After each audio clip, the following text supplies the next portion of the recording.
మీ అపారమైన ఎక్స్‌పీరియన్స్‌లు ఈ దెయ్యం పట్టడం లాంటివి మీరు చూసారా మీ కళ్ళతో? అంటే బికాజ్ మంచున్నప్పుడు చెడు ఉంటుందంటారు. ఒక మనిషికి ఇలాగా ఆడ్ బిహేవియర్ వచ్చేసి గొంతులు మారిపోయి ఇట్లాంటివి చూసారా మ్యామ్? చూసానండి. ఇదేంటంటే దీన్ని పొసెషన్ సిండ్రోమ్స్ మన ఇండియన్ కాంటెక్స్‌లో ఏంటంటే పొసెషన్ సిండ్రోమ్స్ అంటారు. వాళ్ళంటే పొసెషన్‌లో దేవుడి మీదకొచ్చినట్టు వస్తారు.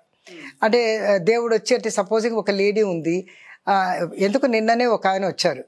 ఆయన భార్య కంటిన్యూస్‌గా మీద దేవుడు వస్తుంటారు, నేను దేవుడిని అని చెప్తుంది అని చెప్తూ ఎవరిని దగ్గర రానివ్వదు. ఆమె వంట గింట అన్నీ చేస్తుంది, కానీ అత్తగారిని తిడుతుంది. ఆ తర్వాతనేమో భర్తను దగ్గరికి రానివ్వదు. సో ఏం చేయాలి? అందరూ ఏం చేశారంటే ఇక్కడ హైదరాబాద్లో జరిగింది. అందరూ చుట్టాలంతా వచ్చి ఆవిడకి దండం పెట్టడం, కొబ్బరికాయలు కొట్టడం అన్నీ చేశారట. చేసే కొద్దీ అది ఇంకా ఎక్కువైపోయింది. సో అతనికి అప్పుడు అనుమానం వచ్చింది, ఇదే సైకలాజికల్ ప్రాబ్లం లాగా. చదువుకున్నవాడు, అందుకు నా దగ్గరకు వచ్చాడు. దీనిలో ఏంటంటే ఒక్కటి నేను హిస్టరీ అడిగితే ఏంటంటే ఆ అమ్మాయికి చిన్నప్పుడు వాళ్ళ అమ్మ నాన్న వాళ్ళు బాగా కొట్టేవాళ్ళట, నెగ్లెక్ట్ చేశారు. సో ఐడెంటిటీ క్రైసిస్ వచ్చేసి బయట ఎక్కడికి పంపించేవాళ్ళు కాదు. అతను little bit of sexual abuse కూడా జరిగిందని అతను చెప్పాడు. ఆ తర్వాత ఏంటంటే వచ్చిన తర్వాత వాళ్ళ కమ్యూనిటీలో ఏంటంటే వాళ్ళు ఎక్కడ బయటకు పోనివ్వరు అనమాట. కాబట్టి ఈ అమ్మాయి చిన్న వయసులోనే పెళ్లి చేసుకొని వచ్చింది. 18 ఏళ్ళకు పెళ్లి చేసుకుంది.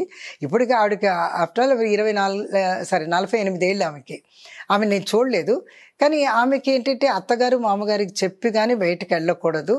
ఆ తర్వాత చెప్పిన చోటుకే వెళ్ళాలి. ఆ తర్వాత సినిమాలకి భర్తతో వెళ్ళకూడదు. ఇట్లాంటివన్నీ ఉన్నాయి. ఆడవాళ్ళే వెళ్ళాలి. ఇలాంటివన్నీ పెట్టేటప్పుడు అమ్మాయికి ఏంటంటే నేను పెళ్ళి కాకముందు నేను ఏమి ఎంజాయ్ చేయలేదు, పెళ్ళైన తర్వాత నా జీవితం ఇట్లా అయిపోయింది అని ఏంటంటే ఆమె చాలా రిలీజియాసిటీలోకి వెళ్ళిపోయింది.